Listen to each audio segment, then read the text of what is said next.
Hi friends, welcome to Kerala recipe. நாம் இன்றைக்கி ரொம்ப டேஸ்டான சிம்பிளான கேரளா ஸ்டைல் பீன்ஸ் பொரியல் பார்க்க போகிறோம். அதுக்கு முன்னாடி நீங்கள் இந்த சேனலை ஃபஸ்ட் டைம் பார்க்குறீங்கன்னா உங்களுக்கு கேரளா ரெசிபி பிடிக்கும்னா இந்த சேனலை சப்ஸ்கிரைப் பண்ணி வச்சுக்கோங்க. கூடவே பெல் பட்டனை கிளிக் பண்ணி ஆல் ஆப்ஷனையும் கிளிக் பண்ணி வச்சுக்கோங்க. வாங்க வீடியோக்கு போகலாம். பொரியலுக்கு ஒரு 1/4 கிலோ பீன்ஸை எடுத்து வச்சுருக்கேன். இதை 2 தடவை நல்லா கழுவி எடுத்து வச்சுக்கிடலாம். பீன்ஸை கட் பண்ணுறதுக்கு முன்னாடி அதோட 2 சைட்லேயும் உள்ள நாரை நம்ம எடுத்து வச்சுக்கிடலாம். இனி இதை சின்ன சின்ன பீஸாக கட் பண்ணி எடுத்து வச்சுக்கிடலாம். இனி ஒரு பாத்திரத்தில் 1 கப் அளவுக்கு துருவின தேங்காய் எடுத்து வச்சுருக்கேன். இது அரை முடி துருவின தேங்காய்.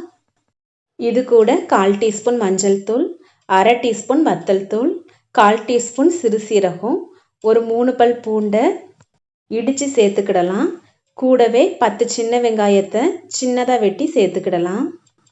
இனி தேங்காவுக்கு தேவையான அளவுக்கு உப்பு சேர்த்து நல்லா கலந்து விட்டுக்கிடலாம். நான் ஏற்கனவே இந்த சேனலில் கேரளா ஸ்டைல் முட்டைக்கோஸ் பொரியல், கேரட் பொரியல் போட்டிருக்கேன். லிங்க் டிஸ்கிரிப்ஷனில் கொடுக்குறேன், விருப்பம்னா பாருங்கள். இனி பொரிக்கிறதுக்கு ஒரு பாத்திரத்தில் 3 டேபிள் ஸ்பூன் அளவுக்கு தேங்காய் எண்ணெய் சேர்த்துக்கிடலாம். எண்ணெய் நல்லா சூடானதும் 1/4 டீஸ்பூன் கடுகு சேர்த்துக்கிடலாம். கடுகு நல்லா பொரிஞ்சதும் ஒரு கொத்து கருவேப்பிலை, 2 வத்தலை பாதியாக வெட்டி சேர்த்துக்கோங்க.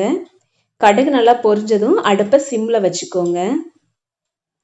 இனி வத்தலோட கலர் மாறினதும் நாம் கலந்து வச்சிருக்கிற தேங்காவை இது கூட சேர்த்துக்கிடலாம். இதை ஒரு 2 நிமிஷம் மட்டும் வதக்கி எடுத்துக்கிடலாம். உங்களுக்கு இந்த ரெசிபி பிடிச்சிருந்துச்சுன்னா உங்கள் ஃப்ரெண்ட்ஸ் அண்ட் ஃபேமிலி மெம்பர்ஸ்க்கு ஷேர் பண்ணுங்கள். ஒரு 2 நிமிஷம் ஆயிடுச்சு. இனி நாம் வெட்டி வச்சிருக்கிற பீன்ஸை இது கூட சேர்த்துக்கிடலாம். பீன்ஸை நல்லா சின்ன பீஸாக வெட்டி சேர்த்துக்கோங்க. இனி இது எல்லாத்தையும் கலந்து விட்டுக்கிடலாம். இனி ஒரு 1/4 கப்புக்கும் கம்மியாக கொஞ்சமாக தண்ணி சேர்த்துக்கோங்க.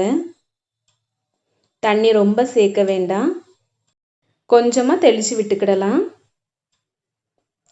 இனி இது எல்லாத்தையும் கலந்து விட்டுக்கோங்க. இனி இதை ஒரு மூடி வச்சு மூடி ஒரு 2 நிமிஷம் லோ ஃப்ளேமில் வச்சு வேக விட்டுக்கிடலாம். அடுப்பை சிம்லே வச்சுக்கோங்க.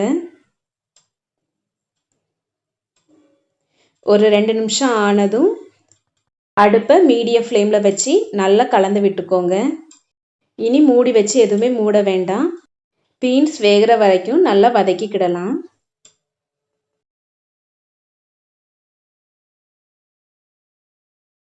ஒரு 10 நிமிஷம் மீடியம் ஃப்ளேமில் வச்சு நல்லா வதக்கி எடுத்துக்கோங்க. கைவிடாமல் கலக்கி எடுத்துக்கோங்க, அப்போ தான் நல்லா வேகும். உப்பு காரெல்லாம் இந்த நேரத்தில் செக் பண்ணிக்கோங்க. எனக்கு காரம் கொஞ்சம் கம்மியாக தெரிஞ்சுது, அதனால் ஒரு 1/4 டீஸ்பூன் அளவுக்கு வத்தல் தூள் சேர்த்துக்கிடுறேன்.